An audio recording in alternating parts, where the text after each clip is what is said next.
Kıbrıs'ın Sesi TV 2020 ekranlarından merhaba sevgili izleyenler. Diyalog Medya Genel Yayın Yönetmenimiz Sayın Reşat Akar'la beraber Gündem Özel programında sizlerle birlikteyiz. Evet, bir haftanın daha sonuna geldik. Son iş günündeyiz. Bakanlar Kurulu toplandı.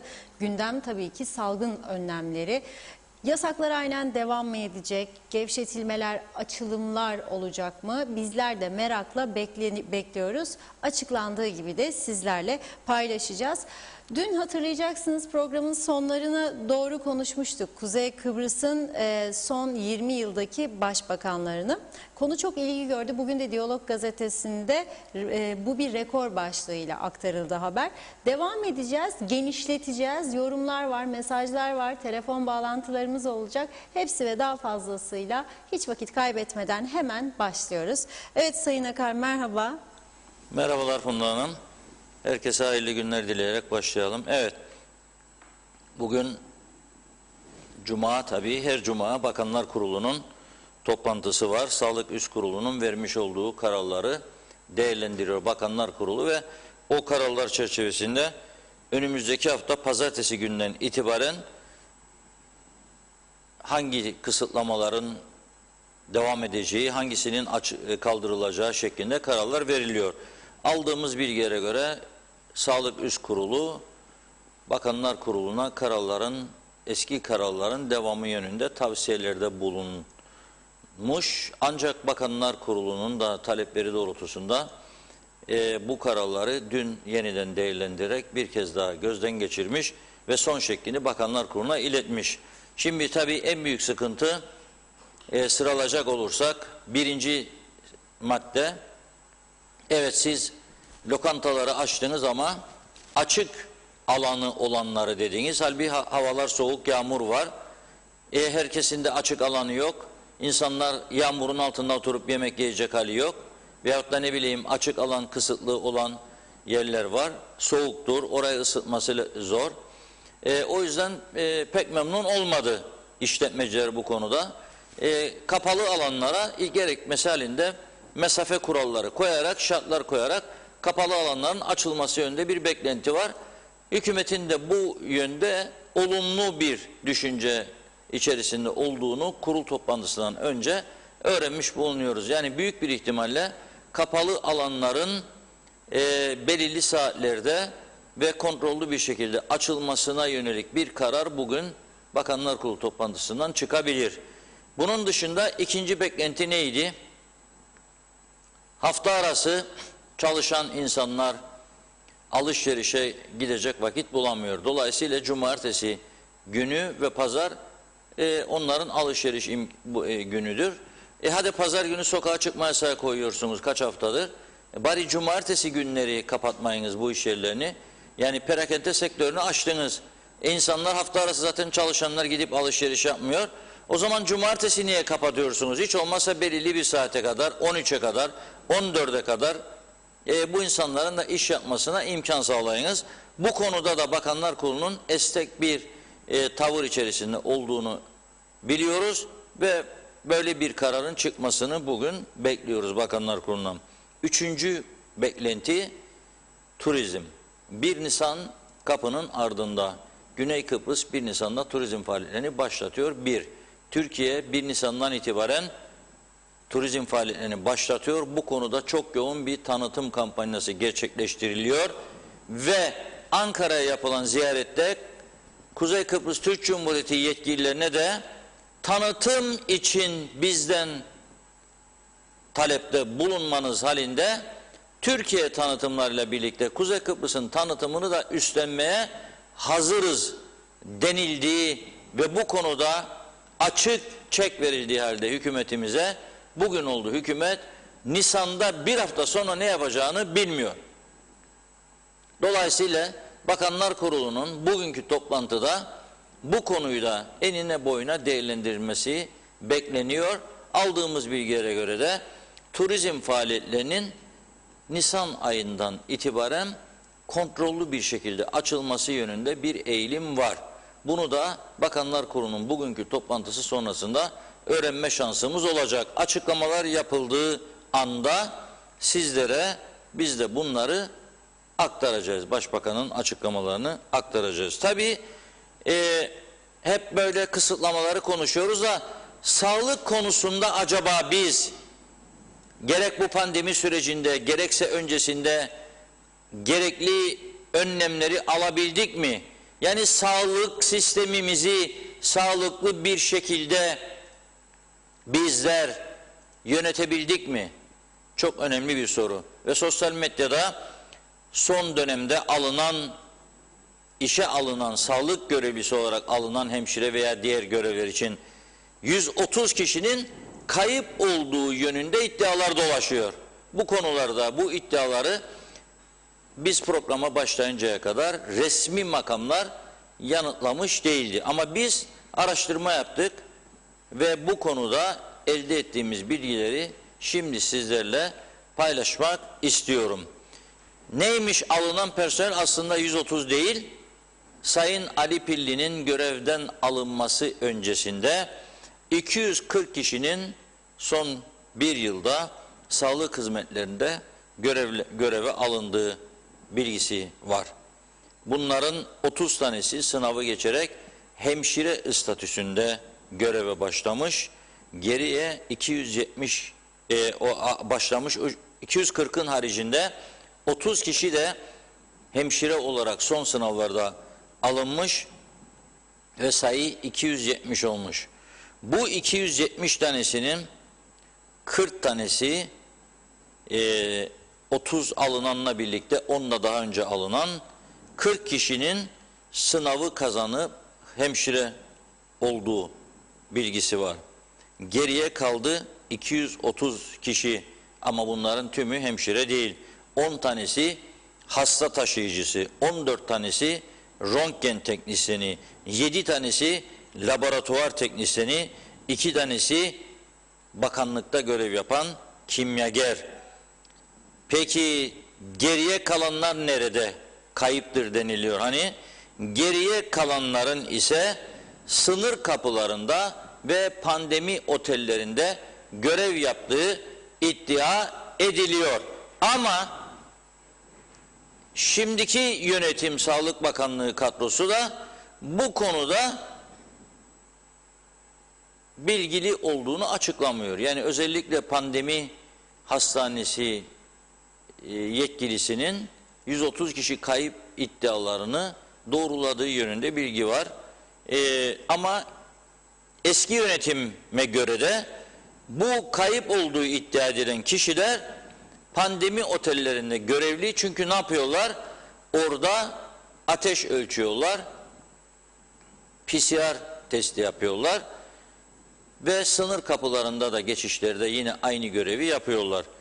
Arayan bulacak. Arıyorsalar personelin nerede olduğunu bulacaklar, denetleyecekler. Demek ki burada çok ciddi bir yönetim zafiyeti vardır Sağlık Bakanlığı içerisinde. Ciddi bir şekilde bilim araştırılıp bunların ortaya çıkarılmasına fayda vardır. Herkes farklı konuşursa vatandaşların da aklı karışır. Zaten sağlık sistemimiz çok sağlıklı değil. Daha da güvenini yitirmiş olur. Aslında Sayın Ali Pilli'nin göreve geldiği zaman ortaya attığı bir iddia vardı. 200 milyonluk ilaç demişti Sayın Ali Pilli. Depolarda çürümeye terk edildi. Bunlar kullanım tarihlerini aştığı için çöplük oldu demişti. 200 milyon Türk lirası, dikkatinizi çekiyorum. Bu kadar küçük bir ülkenin, borçlu bir ülkenin kendi gün olduğu PCR testleri için kitleri alamayacak duruma gelmiş bir devletin sadece ilaç kayıpları için, yani kontrolsüz ilaç alımı ve bunların denetimsiz kullanımı ve sonuçta 200 milyonluk kısmının çöpe atılması aslında başka bir ülkede olsaydı gelmiş geçmiş bütün sağlık bakanları da hükümet başkanları da yargılanırdı. Bu kadar denetimsiz bir ülke görülmüş duyulmuş değildir. Peki ne oldu Ali Pilli Bey'in bu ortaya attığı iddialar sonrasında ne oldu bu ülkede? Var mı bilen? hiçbir şey olmadı. Meclis bu konuda bir araştırma komitesi kurmuştu. Ama o komite içerisinde CTP'den de UBP'den de Sağlık Bakanlığı yapmış kişilerin olduğu dikkate alınarak ortak bir uzlaşı metniyle o ilaçların aslında 200 milyonluk olmadığı da işte kayıtlarda sorun olduğu da falan filan filan diyerek uyuttular, bizi kapattılar. Meclisin araştırma komitesi. Halbuki bu iş yargıya taşınmalıydı. Kimler bu ilaçları satın aldı ve o ambarlara gönderdi ve kimler kayıtlarını tutmadı bunların? Alınan ilaçların kayıtlarını tutmak gibi bir zorunluluk yok mudur? Bir bakkal dükkanında kaç kilo şeker olduğunu, kaç torba şeker olduğunu bilmezse o bakkalın sonu nedir? İflastır. Bir bakkal 100 tane ekmek siparişi verirse ve kendisine 90 tane getirirlerse 10 tane farkı ortaya çıkarmazsa sonu nedir? İflastır. Senin ambarlarına şu kadar miktarlık ilaç girdiği belirtiliyor, parasını da devlet ödüyor bunun. Sonra sen diyorsun ki tarihleri geçti kaldı. Niye aldınız o zaman? Gereksizseydi bu ilaçlar. Bunu bugüne kadar yargıya taşıyıp sonuçlandırmak zorundaydılar ama yapmadılar. Ne dediler? Yapmadılar. Ne dediler? Meclis Araştırma Komitesi kursun da ortaya çıkarsın. Çıkarır mı hiç? Komitede görev alanların, partilerin, UBP'nin de CTP'nin de bakanları oldu çok. Kimler de bakan oldu son 20 yılda, az sonra açıklayacağım sizlere. Dün başbakanları açıklamıştık. Biraz sonra da Sağlık Bakanlığı'nı açıklayacağız. Neden bu ülkenin bu hale geldiğini, bu ülkenin neden bu hale geldiğini anlamak açısından Sağlık Bakanlarını da şimdi sizlere bir bir okuyacağım ve size de soracağım yine dünkü gibi. Bunların içerisinde sizce en başarılısı hangisiydi bakanlıkların? Aslında Guinness Rekorlar kitabına girecek 2 tane bakan vardır bunların içerisinde. Bir tanesi Sayın Hüseyin Celal tam 2 ay 16 gün Sağlık Bakanlığı yapmış. İkincisi de Nuri Gökşün. Nuri Gökşün fotoğrafını görüyorsunuz. O da 2 ay 17 gün. Biri 2 ay 16 gün, biri 2 ay 17 gün bakanlık yapmış. Şimdi ne denir buna yani? 2 ay 16 günde bu adamlar bakanlığın odacısını tanıdıysalar Arap olayım ben. Bakanlığın odacısını tanıdılarsa ben Arap olayım. Zaten o 2 ay 16 günün içinde hafta sonları var, işe gitmedikleri günler var, meclise gittikleri günler var, parti merkez yönetim kurulu toplantısına veya parti meclis toplantısına çağrıldıkları günler var, tatiller var, resmi tatiller. Dolayısıyla belki de toplamda 1-1,5 ay o bakanlığın kapısından içeri ya girdiler ya girmediler. Bir şoförü tanıdılar, arabayı süren. 2, kendilerinin tayin ettiği müdür müsteşarlar varsa onları veya eskiden kalanları, başka da bir şey olmadı.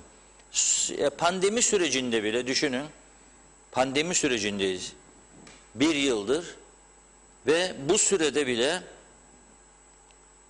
Sağlık Bakanı değiştirdik biz. Ali Pilli Bey 22 Mayıs 2019'da bakan oldu.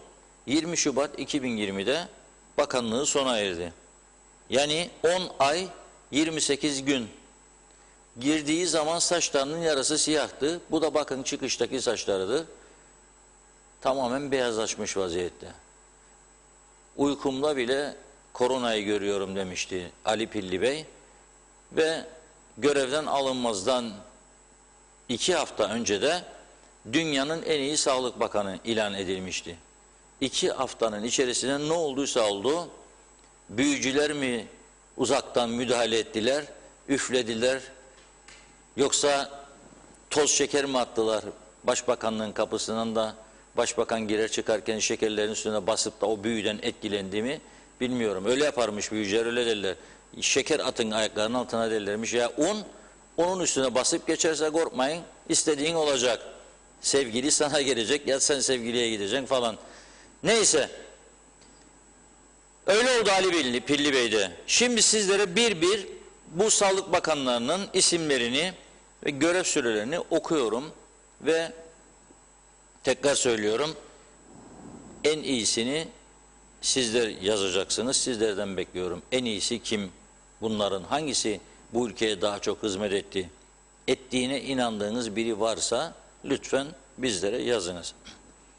Doktor Mustafa Arabacıoğlu 8 Haziran 2001 yılında Sağlık Bakanı oldu. Gayet güzel götürdü o işi. 2 yılı aşkın bir süre gitti.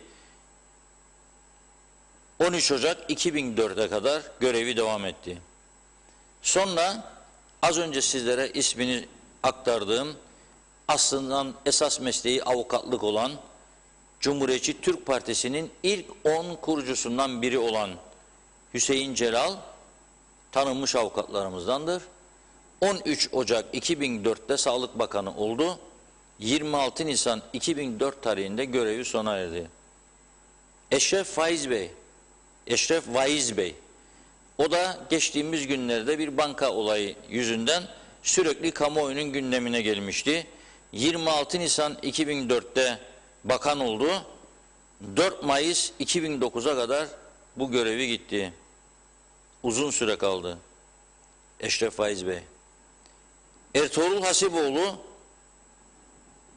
10 Eylül 2012, 13 Haziran 2013. Onun da görevi bir yılı bulmadı. Nuri Gökşün programın başında okuduğum isimdi. 13 Haziran 2013, 31 Ağustos 2013. Ahmet Gülle 31 Ağustos 2013, 16 Ağustos 2015. CTP kanadındandır o. Salih İzbul, o da CTP kanadından. 16 Temmuz 2015, 5 Nisan 2016. Bir yıl bile gitmedi Salih Bey'in bakanlığı. Faiz Sucuoğlu Bey, doktordur. 5 Nisan 2016'da göreve gelmiş Sağlık Bakanlığı'na. 16 Ocak 2018'e kadar devam etmiş. O daha şanslı. 18-20 ay gibi bir görev yaptı. Yine o da Ulusal Birlik Partili tabii Faiz Bey. Filiz Besim Hanım CTP kanadından 16 Ocak 2018'de göreve gelmiş. 5 Nisan 2019'da görevi sona ermiş. Yani 1 yıl 3 ay gibi. 15 ayda o da elveda. Ali Pilli Bey dünyanın en iyi sağlık bakanı ilan edilmişti. 22 Mayıs 2019'da göreve geldi. 20 Şubat 2020'de Ali Pilli Bey'i görevden aldılar. Sebebi yorgunmuş, yorulmuşmuş. O da yorgun değilim dedi. Hatta yorgun olmadığını kanıtlamak için 2 gün önce sosyal medyadan bir fotoğraf paylaştı. Doğadayız diye bir arkadaşının tarlasına gitmiş. Orada ekili zepselerden topluyordu Ali Bey. Ama kravatı, ceketi çıkar Ali Bey. Tarlaya gidiyorsan rahat ol artık, rahat. Bak attığın üzerindeki koca yükü de, kimse seni telefonda arayıp da bak da bizim çocuk geldi Londra'dan, onu bu otele koy, bunu buraya koy demiyor. Kimse sana arayıp da ilaç bulamadık Sayın Bakan ver demiyor. Kimse İstanbul'a tedaviye gideceğim, bizim masrafları karşıla diye aramıyor.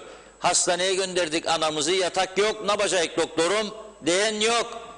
Bırak yatak bulmayı. Acil serviste 8 saat beklemek zorunda kalan yaşlılar var bu hastanede hala daha. Hala daha 8 saat 3,5 saat MR'ı okutacak doktor için beklediyorlar sadece. Yok çünkü personel yok, doktor yok, yeterli cihaz yok, anjiyografi yok. Konuşuyoruz Mausa Hastanesi'nde. 200 milyon lirayı depolarda çürüttüler. 200 milyon lirayı depolarda çürüttüler. 16 bin 20 bin dolara ikinci el vardır diyorlar. Anjiyografi cihazı çalışır vaziyette. İsteselerdi kaç tane alırlardı düşünün siz 200 milyona. Alamadılar, anjiyografiye para yok ama depolarda çürümeye terk ettikleri ilaçlar 200 milyon lira. 22 Şubat'ta da şimdiki Sağlık Bakanımız Ünal Üstel göreve geldi. Allah uzun ömür versin diyelim ama ne kadar gidecek onunla o bakanlıkta ömrü belli değildir. Şimdi tekrar soruyorum. Dün sizlere buradan açıklamıştım. 20 yılda 11 tane başbakan gördü bu ülke. 11 tane başbakan 20 yılda. Yani 2 ile çarpsam 22 edecek. Yani 2 yıl bile değil ortalama her birinin görevi ve biz bu yönetim şekliyle bu ülkenin düzlüğe çıkmasını bekliyoruz. 20 yılda 11 başbakan, 20 yılda 12. Sağlık Bakanı. Ve o yüzden işte hepimiz hastayız ama en çok hasta olan da sağlık sistemimizdir. Bir hastane Türkiye'nin hediye ettiği yenilenemedi. İkincisi yapılamadı. Maus Hastanesi yenilendi fakat onda da bir yığın sorunlar yaşandı. Şimdi cihazları yok, eksik. Girne Hastanesi yenilendi ama cihazları yok. Doktor yok. Öyle isyanlar yaptı bize oradaki doktorlar. Gece gündüz çalıştığını Doktor Özcan kaç kez yazdı. İsyan etti, doğrudan istifa noktasına geldiğini söyledi. Ama takviye edilemedi. Çünkü yetki yok, maliye yetki vermiyor veya bu önerdikleri maaşlarla doktor bulamıyorlar. 6.500-7.000 lira doktor arıyorlar. Sonra kendileri birisini getirip kalem müdür yapıyorlar tepeden 15.000 lira veriyorlar. Ama öte taraftan doktor arıyorlar 6.500 lira öneriyorlar. 6.500-7.000 lira 10.000 lira verseler hangi mütehassıs doktor gelip bunlara görev yapacak bu hastanede? Hele bu şartlarda. Mümkün mü yani? Mümkün değil. O yüzden çok ciddi bir durumla karşı karşıyayız. Yani sadece bugünü kurtardık diye düşünürsek gelecek aydınlık olamaz. Bugünü kurtardık Allah kerim yarına dersek mümkün değildir. Gelecek olmaz. Gelecek güzel olmaz. Çünkü yarın aynı durumu bizler yaşayabiliriz. Yani yarın kendimiz veya ailemizden biri, yaşlı annemiz veya babamız hasta oldu ve götürdük hastaneye, acil servise. Orada bekle babam bekle, bekle babam bekle, teşhis konacak. 8 saat aç susuz, götürenler de perişan, yatan da perişan. Ondan sonra oda aranacak. Yatması gereken bölümde yatak yok diyecekler. Başka bölüme götürün de doktora söyleyerek oradan da geçer. Arayın uzman doktoru, nöbetçi yok. Onkoldur, aradık gelecek. Geldi mi gelmedi mi? Ne saat gelecek? Böyle bir düzensizlik içerisinde biz bu ülkede aydınlık geleceği nasıl yakalayacağımızı daha çok düşünmemiz gerekir inancındayım. Sadece kapat oraları buraları da koronayı önle demekle kendi kendimizi aldattığımızı da artık anlamak zorundayız. Kapattık bütün ülkeyi batırdık. Herkes iflas etti, açlığa sürüklendi. Birkaç ay sonra bunun ne tür nelere yol açacağını da hepimizin düşünmesi lazım. Bakınız bugün Diyalog Gazetesi'nin, arkadaşlar açıp gösterecek şimdi bize, 5. sayfasında bir haber vardır. Bugünkü Diyalog Gazetesi'nin 5. sayfası. 5 çocuk babası Hamit Irmak ailesine yardım eli uzatılmasını bekliyor. Bu 5 çocuk babasının mesleği nedir bilir misiniz? Otelde çalışırdı bu insan. Dom Otel. Girne'nin en ünlü otellerinden Dom'da çalışan bir insandı. 1 yıldır otel kapalı, çalışamıyor. Turist yok, oteller kapalı. 5 tane çocuğu nasıl geçindirecek bu adam? 1 yıldır. Nasıl geçindirdi bu adam? Soran var mıdır acaba kendisine? Yaşam koşullarını, nerede yaşar, nasıl yaşar, hangi şartlarda yaşıyor? Soran bir kişi oldu mu acaba? Arkadaşlar bulursanız o 5. sayfayı getirin gündeme bakalım. Rejideki arkadaşlar uyanalım biraz. 5. sayfa, bu sese kulak verin diye bir haber var. Evet, bu Hamit Irmak Bey, kendisi aradı bizi. Dedi ki, yardımcı olun bana, çok kötü durumdayım dedi. 5 çocuk, eşiyle kendisi 7 kişilik bir aile. Bu sadece bu, düşünün siz 20.000 kişiden bir tanesi çalışan, turizm sektöründe çalışan 20.000 kişiden bir tanesi. Diğerlerinin durumları bakalım nasıldır? Diğerlerinin durumları bakalım nasıldır? Bafra bölgesinde, Karpaz'da 3000-3500 kişi işsiz kaldı. Geçimlerini orada çalışarak sağlıyordu, oradaki otellerde bu insanlar. Kimisi çamaşırhanede, kimisi garson, kimisi lokanta kısmında, kimisi resepsiyonda, kimisi bahçıvan olarak. Hepsi işsiz kaldı. Kapat, kapat, kapat diyorlar ama bu insanları ödemeden bir yıldır bu şekilde perişan ettiler.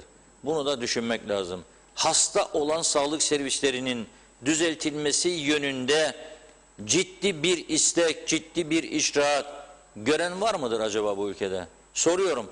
200 milyon liralık ilaçların atılmasını çöpe hangimiz sorguladık doğru dürüst Allah aşkına? Hangimiz sorguladık? Bizlerde de suç var. Kaç örgüt, kaç kişi, kaç medya kuruluşu sorguladı? Nerededir bu ilaçlar diye. Birileri dürtmeyin bu konuyu der, hemen herkes kenara çekilir. Bırakın ya boş der, onun derdine düşmeyin der. Olmaz ama böyle işte.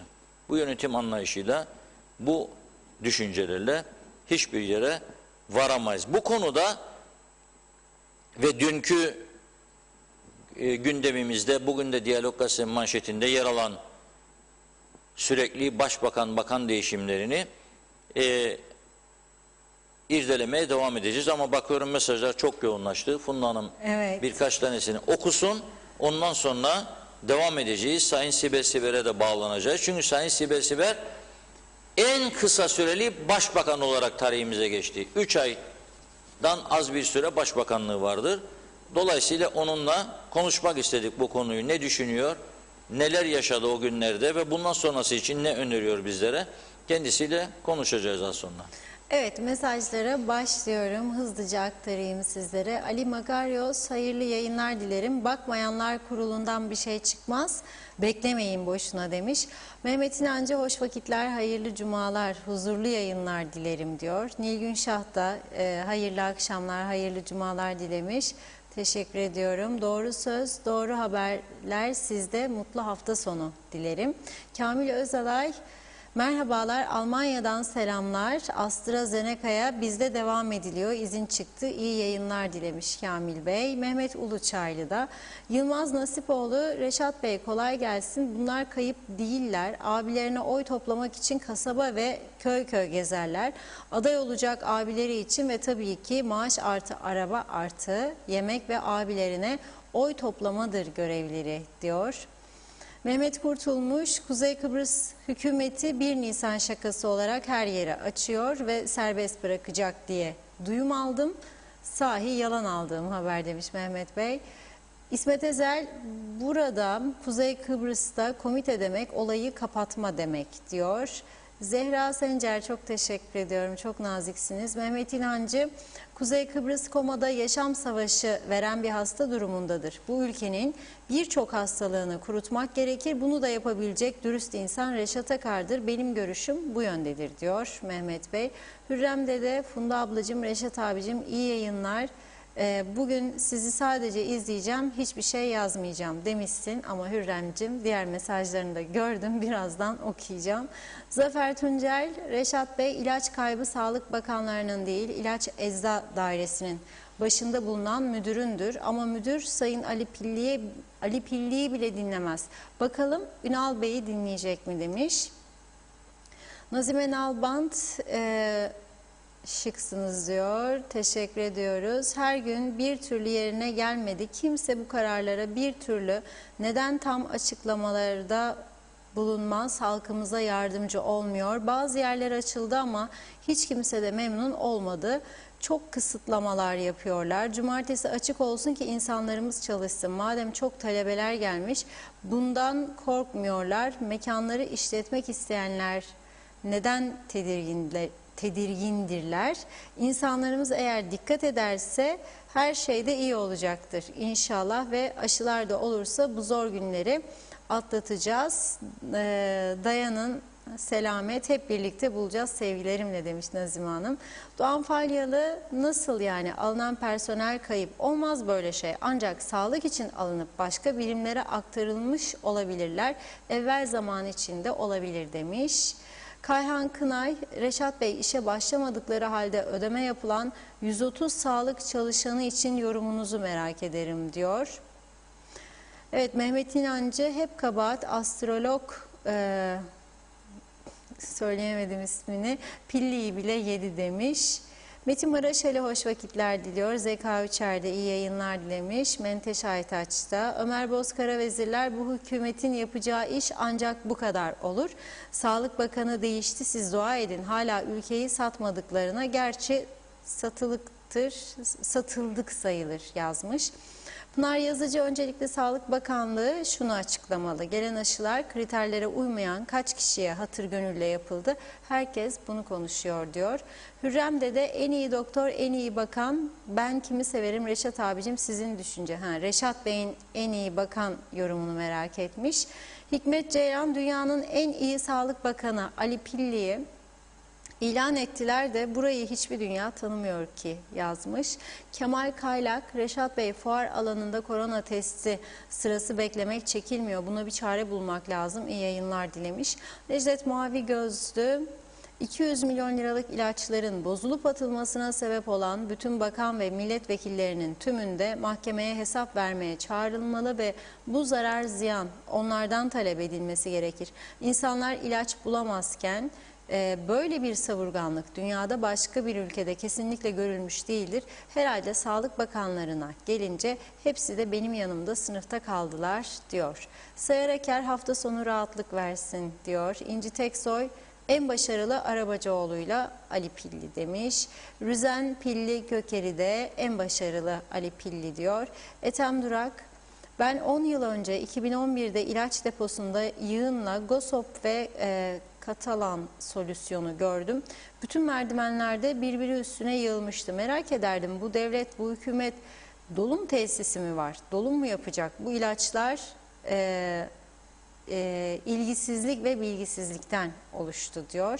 Metin Maraşeli hiçbirini hatırlamadım demiş. Hastanemiz bu durumdayken hatırlamamak en iyisi. Bekir Elmazoğlu Eşref Vaiz süresinden belli diyor. Ali Rıza Ergüz, Reşat Bey lütfen sorun Sağlık Bakanımıza. Yeni 8 adet diyabet ilacı yok. Maraş Kliniğine gittik, maalesef yokmuş. Diğer hastaneye gittim, maalesef yokmuş. Ne zaman gelecek bilmiyoruz. Cevabını aldım, korona derken şekerden gideceğiz diyor. Hikmet Ceylan, hükümet bir yıl sürmüyor ki bakanlık yapanın ömrü uzun olsun demiş. Ayşe Darbaz, Ali Pilli Bey 2021'de ayrıldı diyor. Evrim Alper Kayıkçı, Kuzey Kıbrıs'ta en zor süreci yürüten Ali Pilli en başarılı diye düşünüyorum. İyi yayınlar dilemiş. Cihan Köroğlu, ben daha önce bu kadar kafa yormazdım böyle şeylere. Bir kısmını da tanımadım, fakat şunu söyleyeyim. Ahmet Gülle, Mustafa Arabacıoğlu ve Ali Pilli çok dürüst doktorlardır diyor. Evrensel Safaoğlu, en zor görevi Doktor Ali Pilli Bey icra etti. Diğer bakanların salgın hastalıkla mücadelesi olmadı. Sağ olsun Doktor Ali Pilli demiş. Necdet Mavi Gözlü, memleketimizin sağlık sorunu bir doktora göstermemiz gerekiyor herhalde. Çünkü yıllardır sağlık sorunumuz devam ediyor. Belki bir çaresi, bir tedavisi bulunur demiş Necdet Bey. İnanç Yıldız, iyi yayınlar. Teşekkür ediyoruz. Sayar Aker, Cesur kanalınızı saygıyla selamlıyoruz. Sizsiz siyasiler cirit atarlar demiş. Ağlamayan çocuğa da mama yok diyor. Ömer Bozkara vezirler, aynı partide olmasak da Ali Pilli diyorum. Çünkü adam elinden geleni yaptı, yapmaya çabaladı. Helal olsun, hiçbir Sağlık Bakanı böyle bir salgınla uğraşmadı. Tek uğraşan Ali Pilli'ydi. Ne partisi olan UBP ne de bakan arkadaşları Sayın Ali Pilli'yi harcadılar ve ayıp ettiler diyor. Mehmet Akın, Reşat Bey hastanelerde alet teçhizat yok diyorsunuz. Hadi onlar pahalı, yıllardır el sabunu, tuvalet kağıdı, peçete de yok demiş. Hastaneye sağlam ufak tefek şikayetlerle giden hastalık kapıp çıkıyor. Bu ülkenin tek sorunu ne biliyor musunuz? Kimi kimse şikayet edeceğimizi bilmiyoruz. Şikayet merciği yok, bulamıyoruz demiş. Mehmet Zeliş Özbengi, yeni aşılarla ilgili geliş tarihi belli oldu mu diye soruyor. Maalesef şu anda henüz bir bilgimiz yok. Raif Erdal, iyi yayınlar demiş. Alev Gökaydın, merhabalar, hayırlı yayınlar.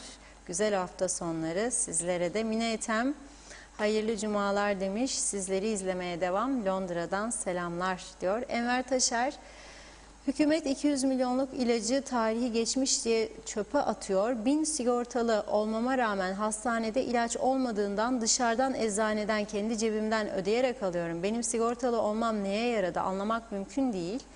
Ve ben bu adada 16 yıldır sigortalı çalışıyorum ve her zaman hastanelerde ilaç olmadığından dışarıdan kendi cebimden ödeyerek alıyorum demiş.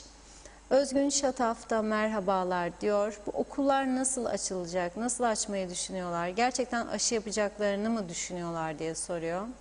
Mehmet Genç, bu insanlar 7 günde bir test yapılması doğru mu? Bu testleri kuruldakiler 7 günde bir test yapsınlar, görelim ki doğrudur demiş. Sezgin Osman Mustafa, hükümet bakmayan glifosati yapıyor, bol çeşitli demiş. Nazime Nalbant da düzensiz ve her şeyi çok erken yapmıyorlar. Düzensiz ve üstüne gitmiyorlar.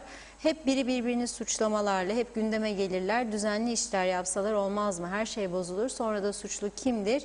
Böyle yaptıkça bu memleketimiz nereye kadar gidecektir demiş. Kemal Gözay iyi yayınlar diliyor. Yusuf Umut Yeter Miroğlu, PCR testinin doğru olmadığını, bunun devamında yapılan tedavi ve aşıların insanlara büyük zarar vereceğini belgeleriyle ortaya konmasına rağmen hala aşı diye tutturanları hayretle izliyorum. Hiç mi merak etmez bu insanlar demiş.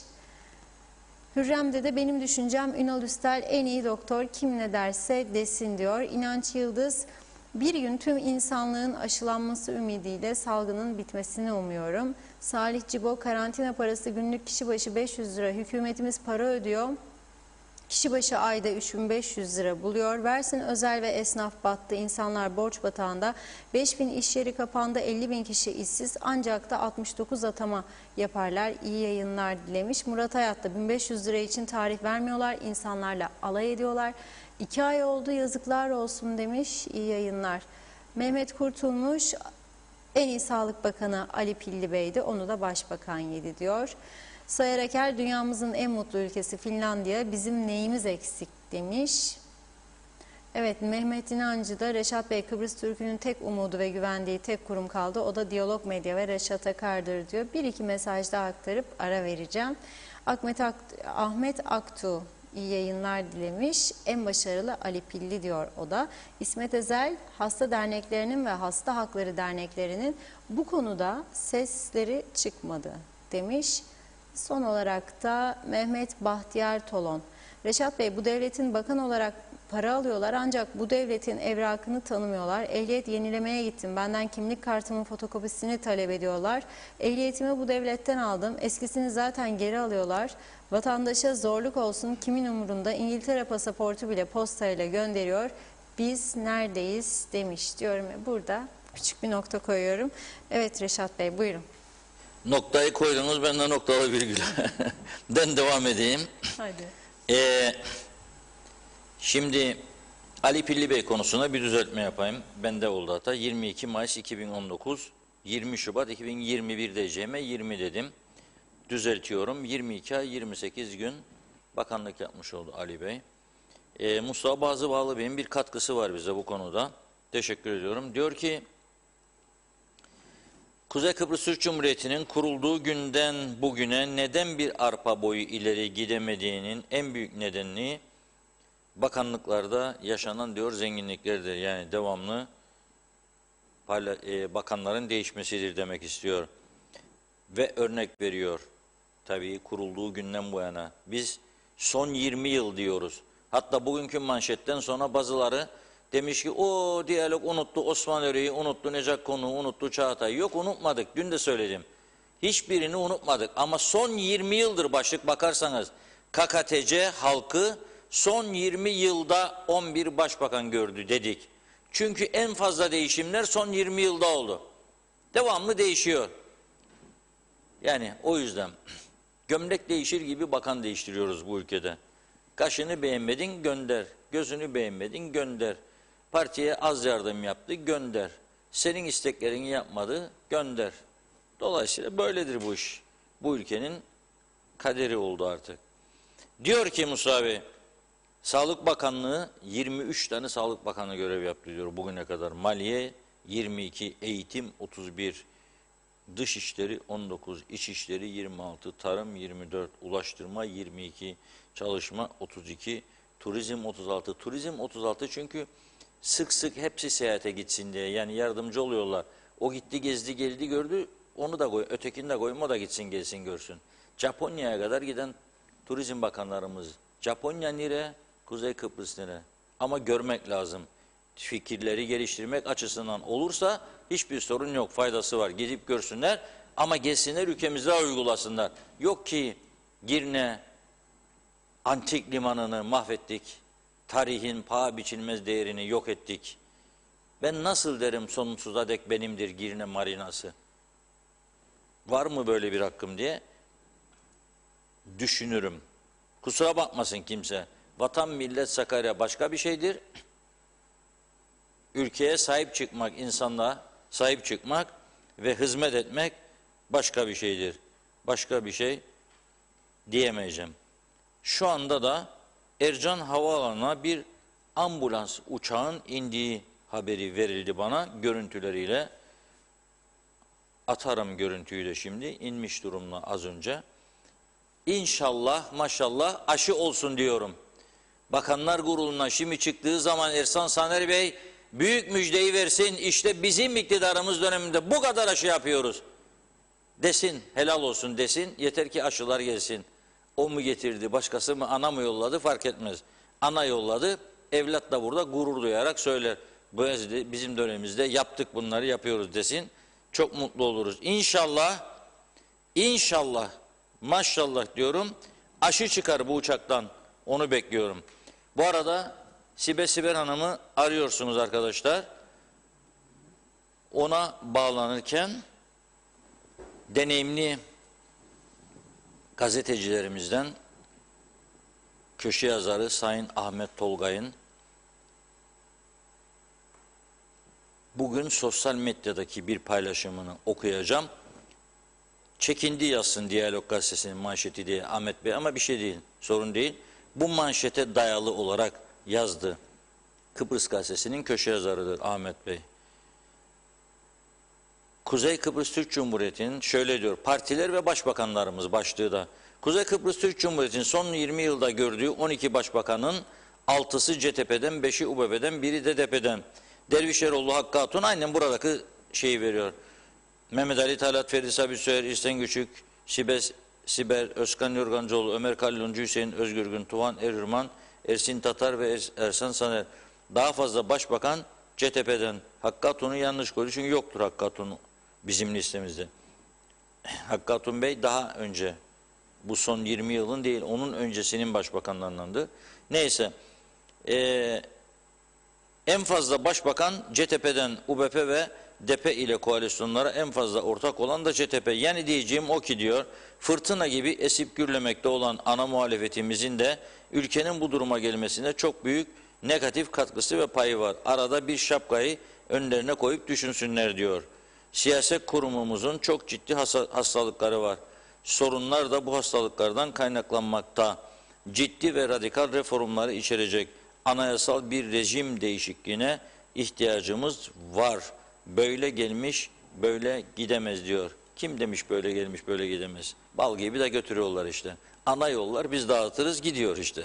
Hazır mı Sibel Hanım? Evet, Sayın Sibel hattımızda. Merhaba, hoş geldiniz yayınımıza. Merhaba, iyi yayınlar dilerim. Merhabalar Sibel Hanım. Merhabalar, nasılsınız? İyidir, İyi çok şükür. yayınlar. Sağ olun, teşekkür ediyoruz. Evet, dün bugünkü gazetenin manşeti Diyalog Gazetesi'nin. Evet. Tabii bugün programda da Sağlık Bakanlarını ele aldık. Evet. Orada da rakam hemen hemen aynı. 20 yılda 12 bakan değişikliği var sağlıkta. Evet. Başbakanlıkta da 11 kişi. Siz de başbakanlık yaptığınız çok kısa bir süre. Evet. Ve duygularınızı almak istiyoruz tabii. O günler geride kaldı ama 3 ay başbakanlık yaptınız. Neler gördünüz bu kısa sürede? Ve bu şekilde biz devam edebilir miyiz size göre? Yani bu siyaset, bu mevcut sistemle devam edebilir mi? Ederse de bu ülkeye bir şey katabilir mi? Bize sorunlarımızı ortadan kaldırabilir mi?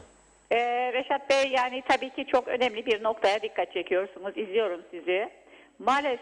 Maalesef diyorum. Yani uzun zamandır zaten seslendiriyorum bunu.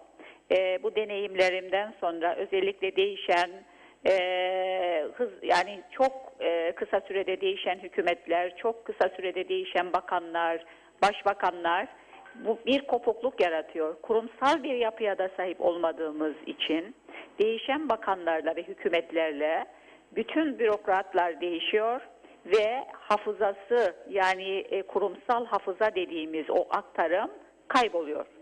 Yani sürekli bir kopukluk, sürekli bir yeniden öğrenme, sürekli bir yeniden başlama ve bütün bunlar verimsiz bir yapıyı besliyor. Bu verimsiz yapının kendi içinde dengeleri var. Nasıl dengeleri var?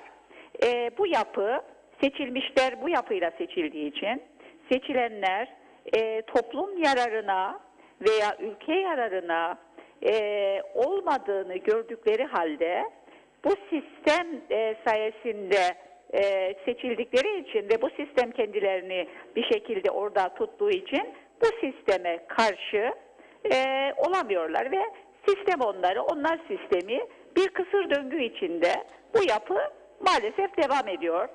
Benim çok üzüldüğüm bir konu, daha böyle aktif siyasette değilken müşavirlikle ilgili bir yazı yazmıştım.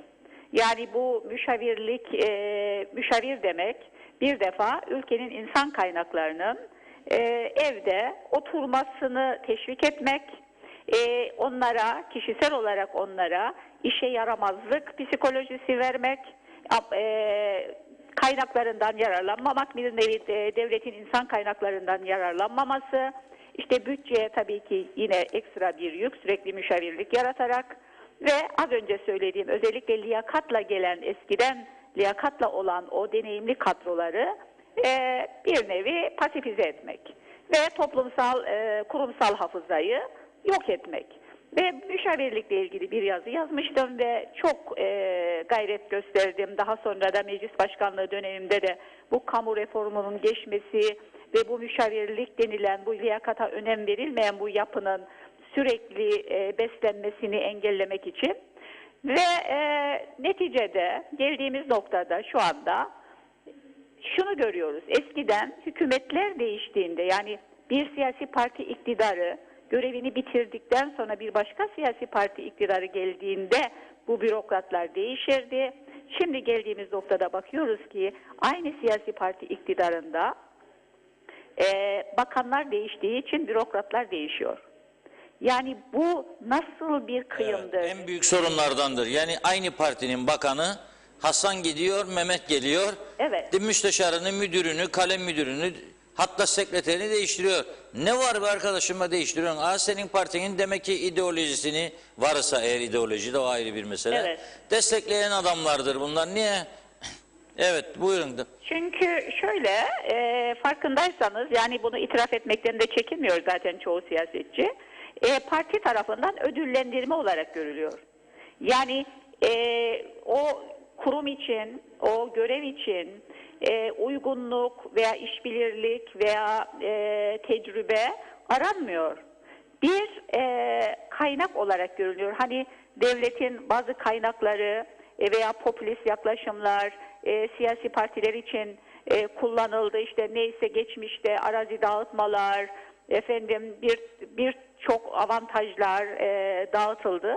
Şimdi de bu kadrolarda iktidara gelen bir siyasi partinin seçmenlerine dağıtacağı makamlar olarak görülüyor. Hiç önemli değildir niteliği, o görev için uygun olup olmadığı tecrübesi.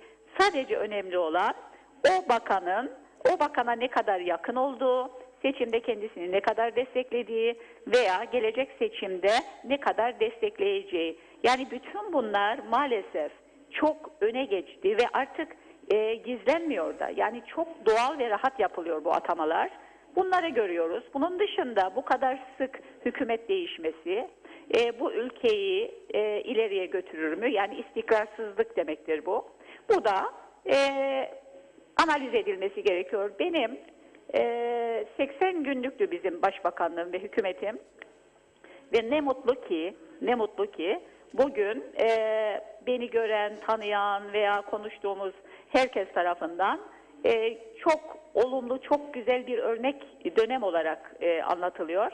Ve sırf bundan yola çıkarak biz bu 80 günün hikayesini yazdık. Yani 80 gün 520 sayfalık bir kitap oldu. Aslında çok çok daha kalındı. 600 aşmış bir kalınlıkta bir kitaptı bu 80 gün.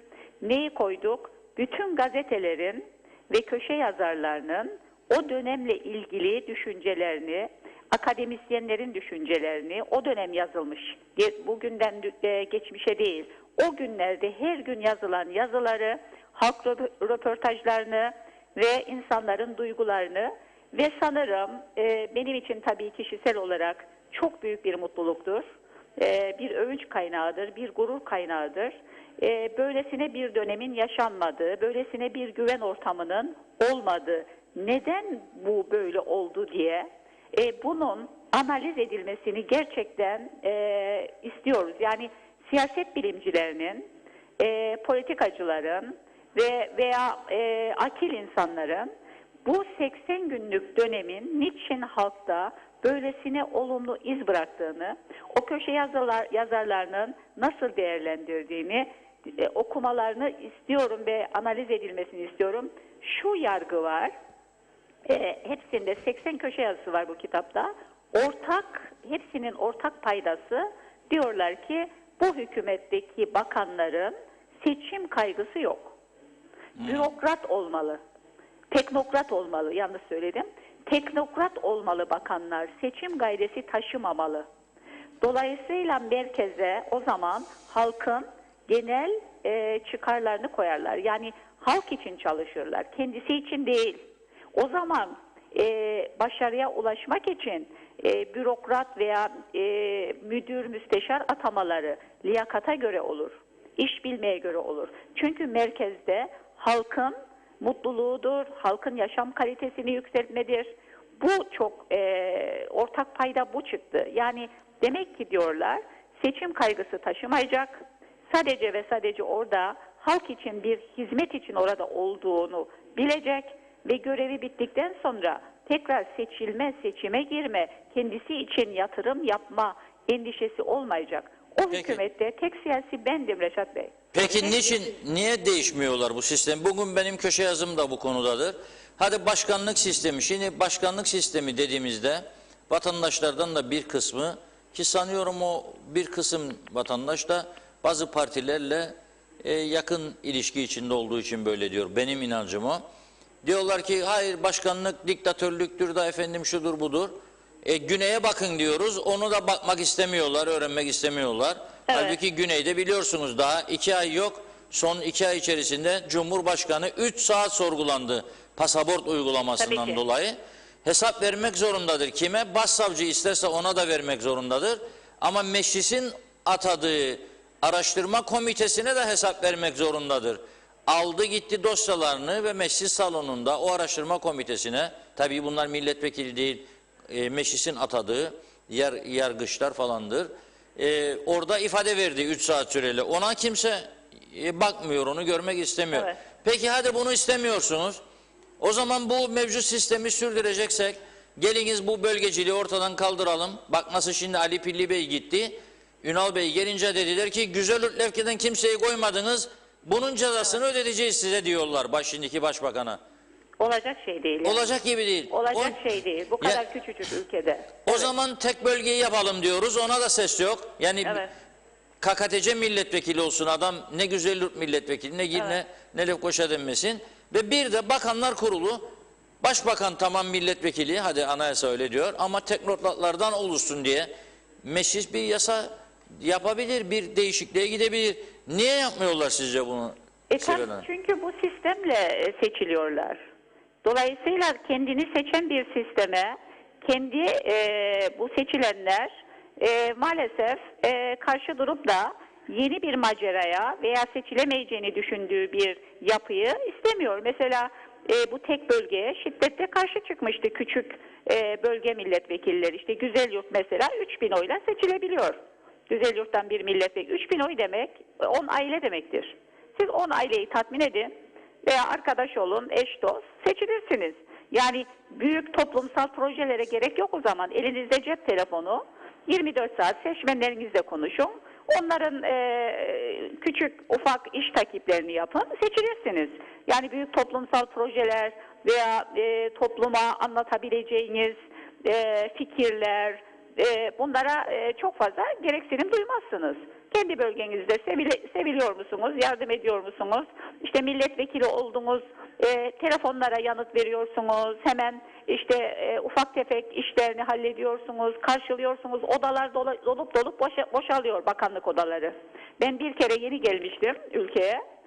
Mezun olup geldiğimde Sağlık Bakanı'yla görüşecektim. Ve gittim, bir baktım ki vatandaşlar bekliyor, giriyor çıkıyor. Öğleden sonra tekrar gittim. Aynı tempo devam ediyor ve ben Sağlık Bakanı'na dedim ki yani ben çok merak ediyorum, siz ne zaman iş yapıyorsunuz?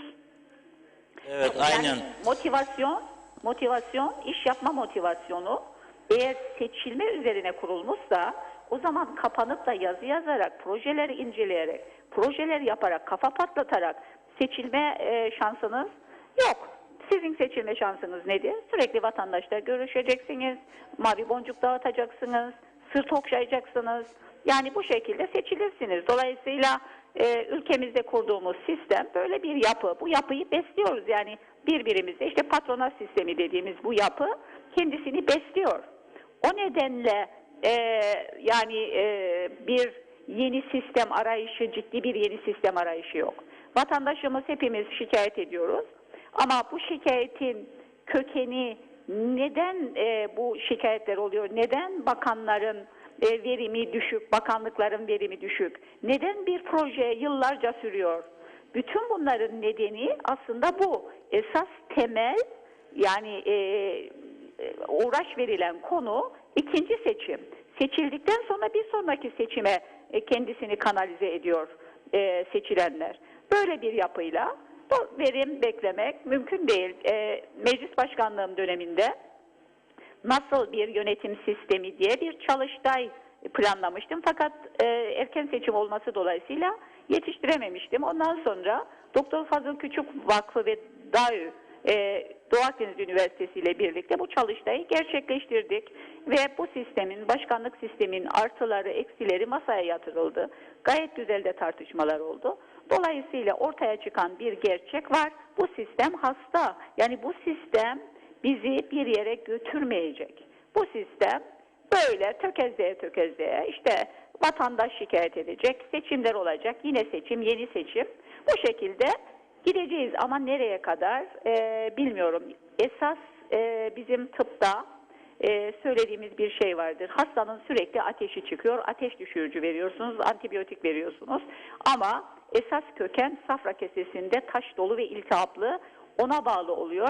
Siz o taş dolu iltihaplı keseyi almadıkça birkaç ayda bir ateşler çıkacak. Siz ateş düşürücü vereceksiniz ama hastada radikal bir tedavi olmayacak. O nedenle bizim de bu konuda sizin de az önce verdiğiniz örnek çerçevesinde parlamentoya karşı sorumlu bir başkanlık sistemini gündeme getirmemiz ve ciddi tartışmamız gerekiyor. Ama meclise baktığınız zaman ve mecliste tartışılan konulara baktığınız zaman ve dinlediğiniz zaman böyle bir motivasyon, böyle bir sistem değişikliği gündeme getirecek, tartışacak, el birliğiyle, iş birliğiyle çalışacak bir yapı için umut vermeyen bir görüntü var.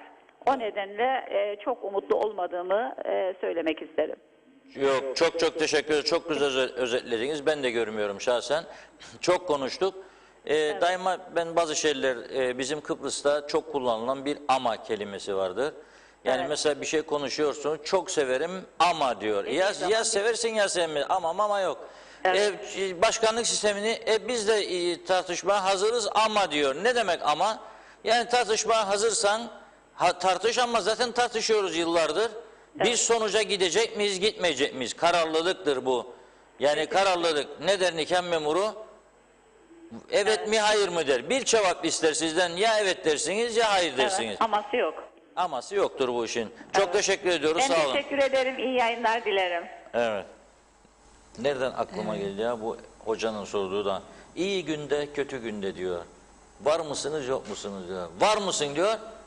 Bir bakarsın bir ses çıkar. Evet diye biri bağırır. Ötekine sonra var mısınız? O düşünür daha gür sesle bağırması lazım. Bir de ayağına basarmış.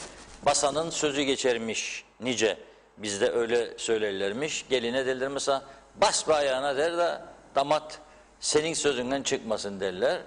Basar gelin, sonra bir bakarsın 3 ay sonra bittiği o evet gür seslerin arkasından bitiyor iş. Tabii bitmeyenler de var inşallah. Herkes mutlu olsun, ayrı mesele, ama bu bizim siyasilerde bir türlü bu evlilik gerçekleşmiyor. Var mısın ya diyorsun. Evet ama diyor. Ne evet ama yok. Var mısın yok musun? Niyet yok. Ben de o görüşteyim. Değiştirme niyeti maalesef yok sistemi. Böyle geldi böyle. Gitmiyor. Gitmiyor. Baş aşağı gidiyor devamlı. Gemi battı, burun battı, gövde battı. Son kısmındayız artık. Hepimiz de böyle yokuş aşağı. Bakalım. Evet, buyurun Funda Hanım. Evet, mesajları hemen hızlıca aktarayım. Cemal Sinekçi Ali Pilli diyor, o da en başarılı. Diğerleri Yaşasın. normal zaman kahramanı demiş. Evet, Ordulu Bahattin'in uzunca bir mesajı var. Reşat Bey'e özel yazmış. Vedat Madencioğlu en başarılı Sağlık Bakanı dünyanın Ali Pilli de alınan 200 kişiyi başka bakan mı kaybetti demiş. Evet, Yasemin Durmaz, nasıl bir ülkeyiz? Ali Pilli kapat demekten başka ne yaptı diye sormuş. 3-5 kişiyi sıraya sokup PCR testi yaptıramadı diye kızanlar, pandemi hastanesine 6 ayda atama yapamadı diye küfür edenler şimdi Ali Pilli'yi övüyor. Nereden bakıyorsunuz Kuzey Kıbrıs'a Allah aşkına demiş Yasemin Hanım. Engin Sedat Tözün, iyi akşamlar. Bu ülkenin en başarılı bakanı Tahsin Bey'dir. Son yaptığı açıklamadan sonra Avrupa Birliği ne yapacağını şaşırdı diyor. Şenay Sami, hayırlı yayınlar, hayırlı hafta sonları, güzel insanlar demiş. Teşekkür ediyoruz. Evet, Hasan Kaşkan, başından geçen bir olayı anlatayım. Bu pandemide hastanede ufak bir ameliyat oldum. 4 aydır bu parayı alamıyorum. 10 günlük raporu sigortaya götürdüm. Sigortadaki Çelebi'nin adamı sanki sigortanın genel müdürüymüş gibi davranıyor. Bilgisayar başında oturan bana gün verecek. Güvenlik gün verme diyor. Ben dedim sosyal medyada paylaşacağım. O zaman geri çekildi. İyi ki bu sosyal medya var. İyi ki siz varsınız demiş. Fatih Cengiz, selamlar herkese. Her şey gönlünüzce olsun diyor. Ali Magaryos, ben ülkemi 2 yıl önce terk ettim. İyi ki de terk etmişim. Sebebi eşim diyabet hastası olduğu için insülin ve şeker ölçme çubuklarını düzenli alamıyorduk. Şimdi İngiliz hükümeti evimize kadar yolluyor. Vallahi de billahi de demiş. Allah razı olsun kraliçe anamızdan. Tema Yavaş, iyi yayınlar diliyor. Yılmaz Nasiboğlu, aşı programını bilmeyen bir hükümet okul veya turizmin ne zaman açılacağını nereden bilecek ki diye sormuş. Şerife Dinçetin, Doktor Arabacıoğlu ve Doktor Ali Pilli diyor. Yasemin Durmaz, 1500 liraları istemiyoruz, işimize başlayalım. 1500 lirayla onlar geçinsinler. Ülkeyi yönetemedikleri için 12 aydır 1500 lira dahi alamayanlar var. Ülkeyi yönetenler istifa etsinler, evden dışarı çıkmasınlar demiş. Mehmet Sporcuoğlu, çalışanlara her hafta yapılacak PCR testleri çalışanların psikolojilerini bozmaktan başka bir işe yaramayacak. Bu kararı alanlar insan psikolojilerini hiç düşünmediler. Acaba bu kararı verenler bugüne kadar kaç kez PCR testi yaptırdılar diye sormuş. Osman Zorlu da iyi yayınlar diliyor. En başarılı Sağlık Bakanı Ali Pilli'dir derim demiş. Yusuf Umut Yetermiroğlu, artık şu ne olduğu belirsiz aşıları savunmayı bırakın diyor. Biz denek değiliz demiş. Hürrem de ben yazdım. En iyi bakan, en iyi Sağlık Bakanı, en iyi hepsinden Reşat abi. Elini öperim, sana başımı koyarım Reşat abicim. İyi hafta sonu dilerim size diyor. Mehmet İnancı, 1500 liraya halkımızı muhtaç edenler biraz ellerini vicdanlarına koysunlar. Çıksın biri desin ki biz bu parayı veremeyiz. Halk da ümit etmesin. Birçok insanımız hala soruyor. Uyutmasınlar bu insanlarımızı diyor. Güneş Yıldızsa, hükümet sanıyor ki turizm çalışanları yabancı uyruklu. Yanılıyor. Turizm sektöründe çok fazla vatandaş olanlarımız var. Turizmi kapatarak sadece turizmciyi değil, esnafı da kendi kendini de bitiriyorlar. Böyle devam ederlerse sandığa gittiğimizde bizden oy alamazlar demiş. Yeter artık. Bir an önce turizmi açsınlar. Turizmci artık patlama noktasına geldi. Çünkü aç, çünkü her şeyini bitirdi. Çünkü tükendi. Ülkede turizm sona geldi diyor. Hüseyin Kolay gelsin. Doğru Haber'in adresi iyi ki varsınız demiş. Sevgilerimle sağlıklı günler dileriz. Her zaman halkın yanında olan bir TV 2020'dir. Çok teşekkür ederiz. Hayırlı akşamlar diliyorum diyor. Evet, Muharrem Akar'da ananın arkasında baba var. Çok yakında baba çıkar ortaya. Bu maskaralıklara bir son verecektir de demiş. Ali Yıldız, Reşat Bey bu sistemin doğru sistem olmadığını iktidarda, muhalefette, medya ve halk eleştiriyor. O halde sorarız kime anlatıyoruz şikayetlerimizi demiş Ali Bey.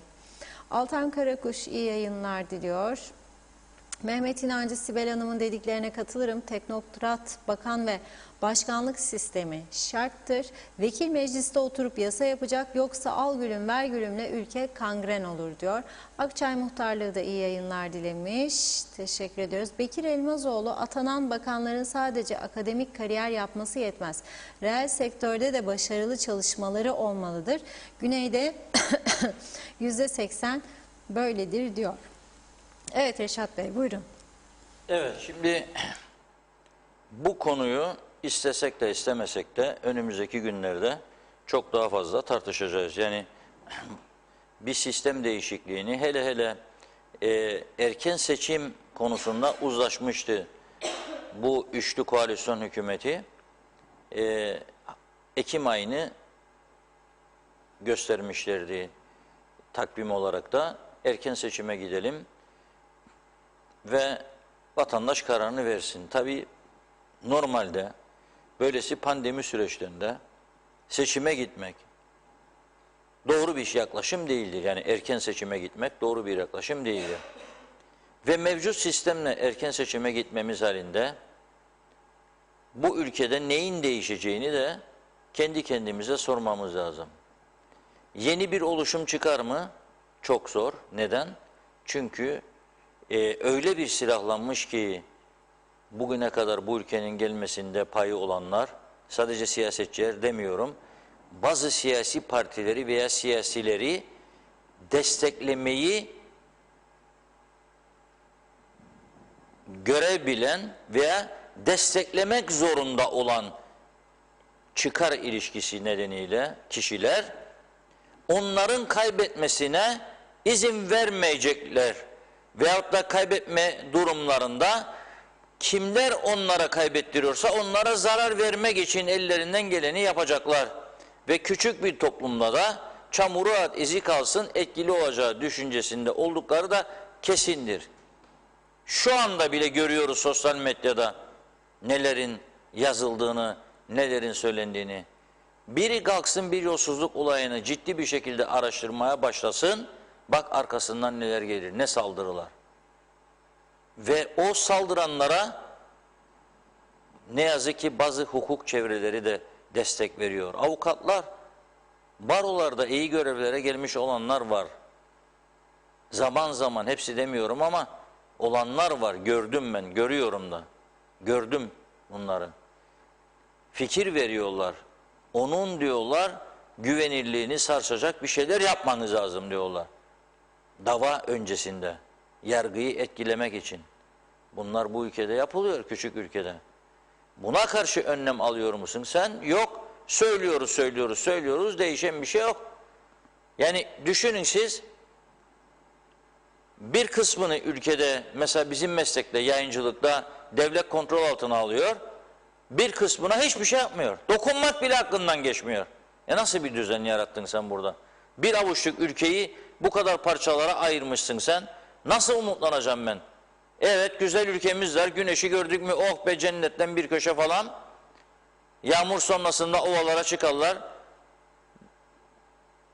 Allah'ın verdiği zepseleri bedava toplarız. Değil mi? Hostes var, gaz ayağı var, ayrelli var, mantar var. Tamam arkadaşım da ova pazısı var. Yedim geçenlerde, çok güzel. Ama öte taraftan da bu güzel ülkeyi her geçen gün biz kötüye götürüyoruz. Neden böyle olduk? Neden bu hale geldik? Bir şarkı seçtik sizin için. Bir insan bu hale kendi kendini getirirse onu en güzel anlatan bir şarkı seçtik. Birlikte bu şarkıyı dinleyelim.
Evet, kulaklarımızın Evet. pası gitti.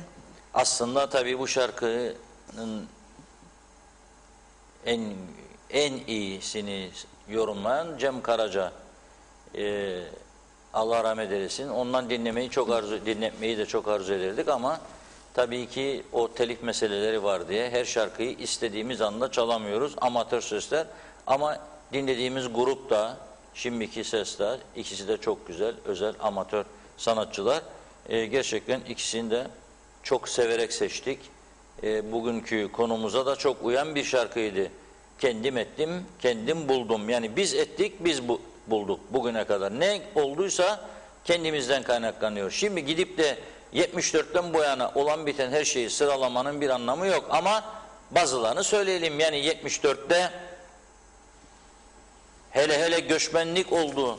İnsanlar Baf'tan, Limasol'dan, Larnaka'dan bohçalarını alıp çıktılar, yollara düştüler. Kimisi yürüyerek bugünkü kuzey bölgemize geçti. Kimisi araçlarla geçti. Kimisi haftalarca göçmen kamplarında kaldı. Limasol'da, stadyumun içerisinde, başka yerlerde geldik ve güzel bir bölge bulduk. Hazır evler, buzdolapları çalışıyordu birçok evde. Hazır malzemeler bulduk. Restoranlar, lokantalar, oteller, çatallarına, bıçaklarına varıncaya kadar arabalar bulduk yüzlerce.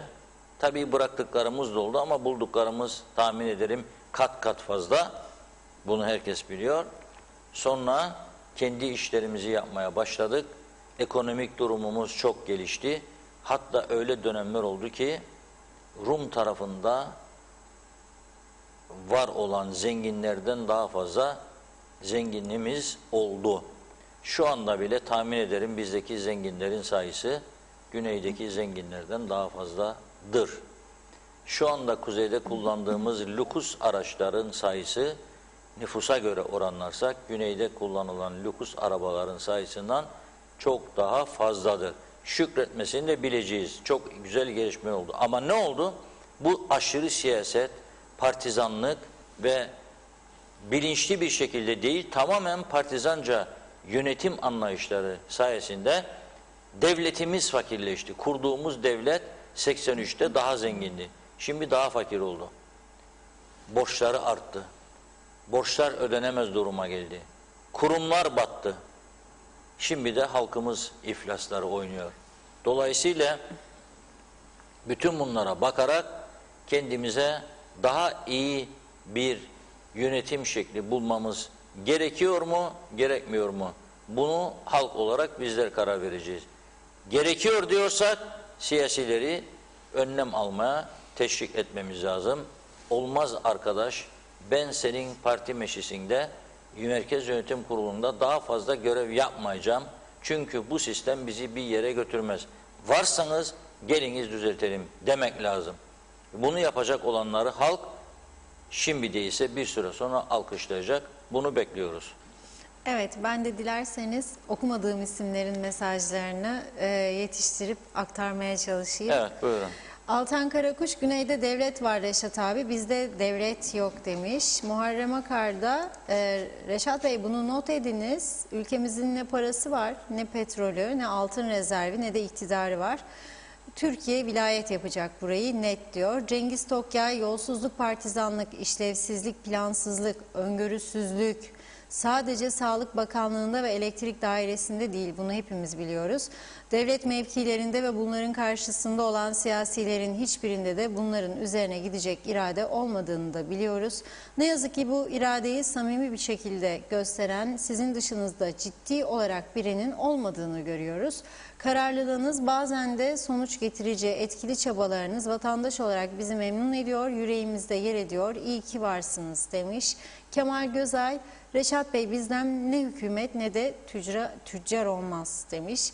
Kerem Kartal, Kuzey Kıbrıs'ta yıpranan ve tıkanan parlamenter sistemin yerine başkanlık sistemine geçilmelidir. Bu şekilde siyasetin ve hizmetin önü açılabilir diye düşünüyorum. Ayrıca mecliste vekil sayısı çok fazla, 50 yerine 30 vekil de yeterli diye düşünüyorum demiş. Sağ ve sol yelpazedeki parti sayısı çok fazladır. Böyle istikrar olmaz, saygılarımla diyor. Duygu Zengin, Reşat abi canımızsınız sevgilerle demiş. Necdet Mavi Gözlü, Sibel Hanım'ın söyledikleri gerçekten güzel ve doğru. Her kelimesine katıldığını belirtmiş. Ancak seçim sistemi değişirken bölgeler kaldırılmalı. Lefkoşalı, Mausalı veya başka ilçeden çıkan adaya oy verebilmeli ve bir de seçim barajı yükseltilmeli. Yoksa 100 sene daha aynı milletvekilleri ölene kadar seçimleri kazanırlar demiş. Nazime Nalbant, Ali Pilli Bey'e desteklerini belirtmiş. Necdet Mavi Gözlü de diyor ki, ben de soruyorum, Ali Pilli ne yaptı ki en başarılı Sağlık Bakanı unvanını aldı? Bir aşı programını bile doğru dürüst yapmayı başaramadılar demiş. Evet, Yusuf Umut Yetermiroğlu, vakti gelince Kızıldeniz'i ayırıp 12 parçaya bölen Allah senin de yolunu açar. Elbet sabret, unutma, Allah sabredenlerle beraberdir demiş. Hürrem Dede, her şey bize bir şey yazar. Peki bir şey soracağım. Kime oy verdiniz, bu saatten sonra ne düşünürsünüz diyor.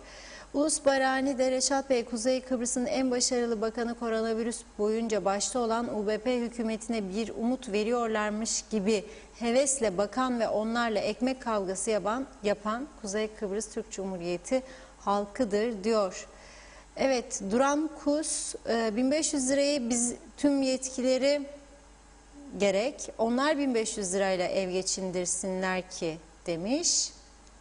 Metin Leblebicioğlu, Kuzey Kıbrıs'ta önceki yıllarda Asil Bey'i bitirmişti. Şu anki rejimse Kuzey Kıbrıs turizminin duayeni olan Merit grubunu batırma operasyonu.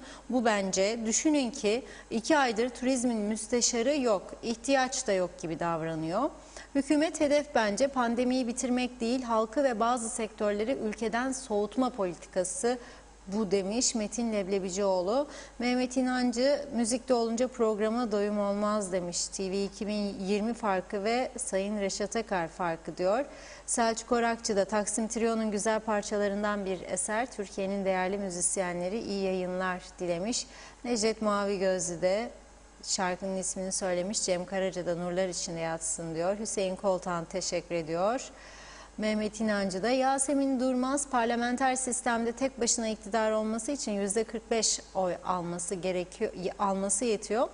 Başkanlık sisteminde %50+1. Hangisi tek başına iktidar için daha iyi bir sistem? Meclisteki birçok milletvekilinin farklı kafalardan, farklı fikirlerden sunması mı, yoksa tek bir kişinin ben yaptım oldu demesi mi doğrudur demiş.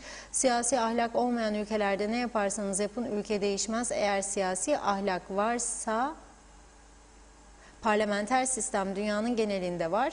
Sistem değil, ahlak önemli diyor. Ahlak yoksa diktatörlük de olur. Ülkeyi kaosa da sürükler. Ülke insanını birbirine kırdırırlar. Ülkeyi de parçalarlar demiş.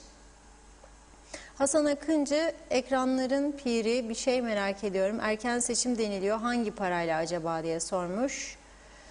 Evet, Necdet Mavi Gözlü, pazartesi sizleri yine evimizde misafir etmek umuduyla hayırlı akşamlar, hafta sonları diliyor. Son olarak da Ayşe Kavaz, iyi akşamlar, kolay gelsin demiş.